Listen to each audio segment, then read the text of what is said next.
எல்லாமே நமக்கு ரொம்ப முக்கியமான விஷயங்கள் இல்லையா?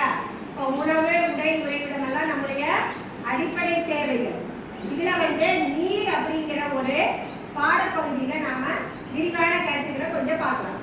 இப்ப நீர்நிலைகள் அப்படின்னு சொன்னோம்னா நமக்கு தெரிந்த நீர்நிலைகளை ஏதாவது சொல்ல முடியுமா? ஒவ்வொருத்தரா கையை உயர்த்தி சொல்லுங்க பார்க்கலாம். சொல்லுங்க, ஒவ்வொருத்தரா சொல்லுங்க. Very good. அடுத்தவங்க கடல், வேற ஏரி, ஆறு, வாய்க்கால். ஓகே, எல்லாரும் நல்ல சரியான விடை சொன்னீங்க. எல்லாரும் ஒரு கிளாப் பண்ணுங்க. பாட துணைக்கருவிகள் அப்படிங்கிற விஷயத்துல வச்சுட்டு நம்ம என்னென்னு பார்க்கலாம். நான் இதை ஒவ்வொன்று சொல்லும்போது கவனமா கவனிங்க. ஆறு அப்படிங்கிற விஷயம் என்னன்னா மழைநிலைகள். கவனிங்க, நான் வரிசையா பேர் சொல்லும்போது எனக்கு திருப்பி சொல்ல வேண்டாம், கவனிங்க. ஆறு, ஏரி, குளம், ஓடை, ஊற்று நீர், நீர்வீழ்ச்சி, கடல், வளைகுடா, உப்பங்கழி, விரிகுடா.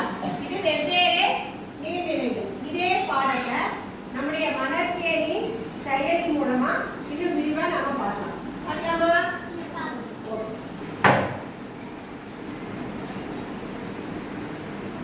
இருக்குது. Very good, super. நீர்வீழ்ச்சினா என்னன்னு தெரியுமாப்பா? என்ன? Very good, super. மேல இருந்து கொட்டுற தண்ணி. இதுல என்ன போட்டிருக்கு? மலையோடைய உயரமான பகுதியில இருந்து கீழே விழும் நீர். உங்ககிட்ட என்ன இருக்குது? பெருங்கடல். பெருங்கடல்னா என்னன்னு தெரியுமாப்பா? பெருங்கடல்னா என்ன தெரியுமா? கடல்னாவே ஆழமா தானே இருக்கும். வெரி குட், பெரிய கடல். அப்புறம் ரொம்ப பெருசா இருக்கும். அப்புறம் 2 கண்டங்களை பிரிக்கிற அளவுக்கு பெரிய கடல். இப்போ உதாரணத்துக்கு அமெரிக்காவையும் ஆப்பிரிக்கா பற்றி ஒரு கதையை சொல்ல போறாங்க. பபிதா, சொல்லுங்க.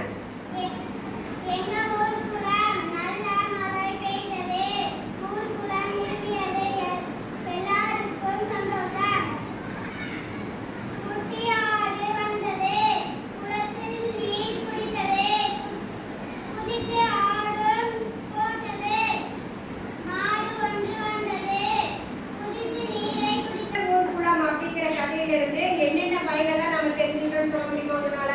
மழை பெய்தால் குளம் நிறையும், ஆறு நிறையும், விலங்குகளுக்கு குடிக்கிறதுக்கு நீர் கிடைக்கும், மனிதர்கள் பயன்படுத்தக்கூடிய நீர்நிலைகள் என்ன ஆகும்?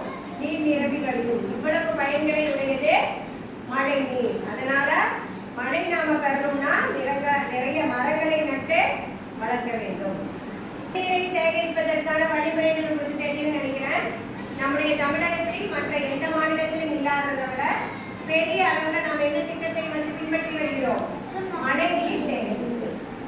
மழைநீர் சேகரிப்பை அதிகப்படுத்துவோம், மழை நீரை காப்போம், பூமியினுடைய நீர்வளத்தை அதிகப்படுத்துவோம். நன்றி, வணக்கம்.